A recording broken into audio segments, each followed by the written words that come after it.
Shalom anak-anak Miss. Hari ini kita belajar tematik 4A ya nak. Buka bukunya, buku tema dan buku pena ya sayang. Halaman 38. Penanya halaman 25. Oke, sekarang kita belajar tentang mengidentifikasi gagasan pokok dan gagasan pendukung. Supaya lebih paham nak, lebih paham lagi apa itu gagasan pokok, apa itu gagasan pendukung. Ayo buka dulu buku pena ini ya. Di sini kita diajari berikut cara menentukan gagasan pokok dan gagasan pendukung. Ini caranya ya sayang, ada sampai 5 ya. Kita baca dulu paragrafnya dengan seksama. Kita cermati kalimat pertama hingga kalimat terakhir. Lalu kita tentukan gagasan pokok. Kita sudah tahu ya nak, gagasan pokok itu adalah inti, pokok, bahasan. Bahasan apa yang dibahas dalam cerita tersebut. Kalau gagasan pendukungnya adalah penjelas-penjelas dari gagasan pokok itu. Oke sayangnya.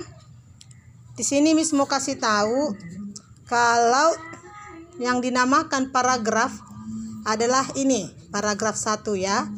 Paragraf itu kalimat pertama yang menjorok ke tengah. Nih, ini ada kosong ya nak ya. Ini 2 cm ini. Ini namanya paragraf pertama. Ya, yang ini paragraf kedua. Setelah sampai, itu paragraf kedua. Kalau paragraf pertamanya Nina dan teman-teman sekelasnya gembira. Itu paragraf pertama. Paragraf kedua, setelah sampai di tempat pembuatan angklung dan selanjutnya ya. Baru ini yang paragraf ketiga. Nih, setelah selesai makan siang. Lalu paragraf keempat, Nina dan teman-teman merasa puas dan gembira. Jadi cerita keragaman menyenangkan ini ada berapa paragraf sayang? Ada berapa paragraf? 1, Nina. 2, setelah. 3, setelah. 4, Nina. Nah, inilah namanya paragraf. Jadi kalau disuruh nanti membuat paragraf, buat ini menjorok ke tengah 2 cm. Lalu diteruskan barisan-barisannya. Ya naknya seperti ini ya. Ini paragraf 1 sampai titik. Baru paragraf kedua menjorok ke tengah. Buat kalimatnya dia sampai titik di mana? Ya nak ya. Di sini masing-masing ya. Nah, inilah namanya paragraf. Jadi cerita ini ada 4 paragraf. Nah, di sini ada tugas kita ya sayang. Mencari gagasan pokok dan gagasan pendukung di paragraf 1. Coba kita baca dulu ya, kita lihat dulu. Nina dan teman-teman sekelasnya gembira karena akan berkunjung ke tempat produksi angklung. Di sana mereka akan melihat cara pembuatan angklung. Mereka juga akan belajar memainkan angklung. Coba siapa yang tahu? Yang mana di sini gagasan pokoknya? Yang mana gagasan pendukungnya? Gagasan pokok biasanya ada di bagian atas atau di bagian tengah. Ya, di kalimat awal atau di kalimat tengah. Nina dan teman-teman sekelasnya gembira karena akan berkunjung ke tempat produksi angklung. Di sana mereka akan melihat cara pembuatan angklung. Mereka juga akan belajar memainkan angklung. Mana di situ kalimat? Mana di situ gagasan pokoknya, nak? Nina dan teman-teman sekelasnya gembira karena akan berkunjung ke tempat produksi angklung. Nah, itulah gagasan pokoknya. Lalu dijelaskan. Ya, dijelaskan. Mana di sini gagasan penjelas. Di sana mereka akan melihat cara pembuatan angklung. Dijelaskan kembali. Itu maksudnya ya. Jadi kamu cari nanti, lalu kerjakan nanti di halaman 40 ini ya. Oke.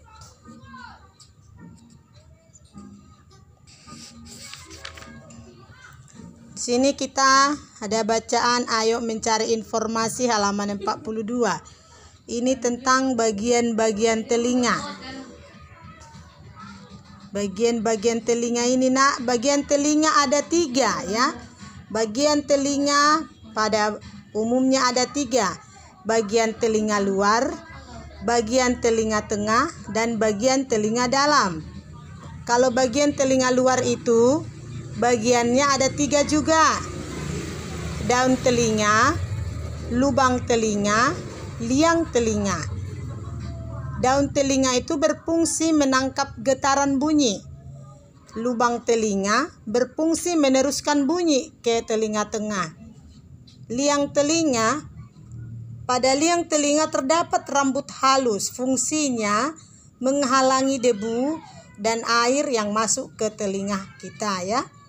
Jadi pada umumnya bagian telinga ini ada 3 ya nak. Telinga luar, telinga tengah, telinga dalam. Telinga luar ada 3 bagiannya. Daun telinga itu fungsinya menangkap getaran bunyi. Lubang telinga meneruskan bunyi ke telinga tengah. Liang telinga di dalamnya ada rambut-rambut halus. Itu fungsinya menghalangi debu atau air yang masuk ke telinga kita. Bagian telinga tengah itu ada 2, tulang pendengaran dan gendang telinga. Tulang pendengaran itu berfungsi meneruskan getaran bunyi ke koklea. Sedangkan gendang telinga fungsinya menerima getaran bunyi itu dari daun telinga, kemudian meneruskannya ke tulang pendengaran. Telinga dalam, bagian telinga dalam ada 4. Saluran setengah lingkaran, saraf pendengaran, dan koklea. Saluran eustasius. Saluran setengah lingkaran itu fungsinya membantu mempertahankan keseimbangan tubuh. Saraf pendengaran fungsinya meneruskan rangsangan ke otak. Koklea fungsinya meneruskan getaran bunyi ke saraf pendengaran. Saluran eustasius berfungsi menghubungkan ruang tengah dan faring. Faring itu adalah bagian yang menghubungkan mulut dengan kerongkongan. Itu namanya faring. Nanti kamu baca lagi di rumah ya nak. Baca di rumah supaya lebih paham ya sayang. Di sini ada proses mendengar bunyi.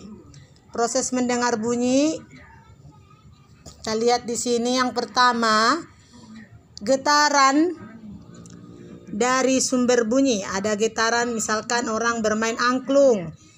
Kemudian gelombang bunyi itu ditangkap oleh daun telinga. Ya. Gelombang bunyi masuk melalui liang telinga. Bunyi menggetarkan gendang telinga. Getaran gendang telinga menggetarkan tulang-tulang pendengaran. Koklea menangkap getaran tulang pendengaran dan mengirimkannya ke saraf pendengaran. Saraf pendengaran mengirimkan rangsangan bunyi ke otak. Lalu otaknya menerjemahkan bahwa itu adalah bunyi angklung. Ya sayang, nanti kamu baca ulang lagi di rumah ya nak. Oke, itu adalah mengidentifikasi fungsi bagian telinga. Yang harus kita pahami adalah proses mendengar bunyi, bagaimana cara telinga kita bisa mendengarkan bunyi. Dan juga bagian-bagian telinga tadi ada 3 ya nak. Telinga luar, telinga tengah, dan telinga dalam. Sini kita lihat kembali di halaman 43. Menjelaskan dan mengkomunikasikan pengalaman sikap toleransi. Ya, ini bagaimana sikap kita bertoleransi, saling menghargai antar umat beragama. Itu sudah kita pelajari ya sayang. Coba kita lihat di buku Bufena kita yang besar, halaman 25. Di sini nanti kamu lebih paham lagi baca halaman 55 bagaimana kita mencari gagasan pokok dan gagasan pendukung ya nak. Di sini kita diajari lebih paham lagi. Ya. Oke. Jadi pelajaran kita sampai di sini. Coba anak-anak Miss, kita buka ayo berlatih kita nak. Halaman 46, ayo berlatih halaman 46. Kita kerjakan ya sayang. Tapi pahami dulu bagaimana proses mendengar yang Miss kasih tahu tadi ya.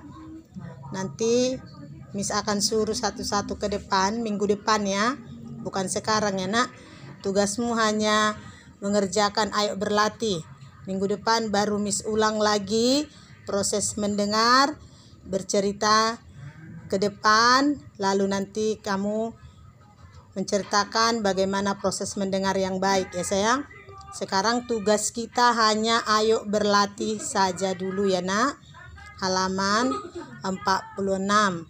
Oke, terima kasih anak-anak Miss. Semangat belajar di rumah. Salam sehat. Tuhan Yesus menjagamu.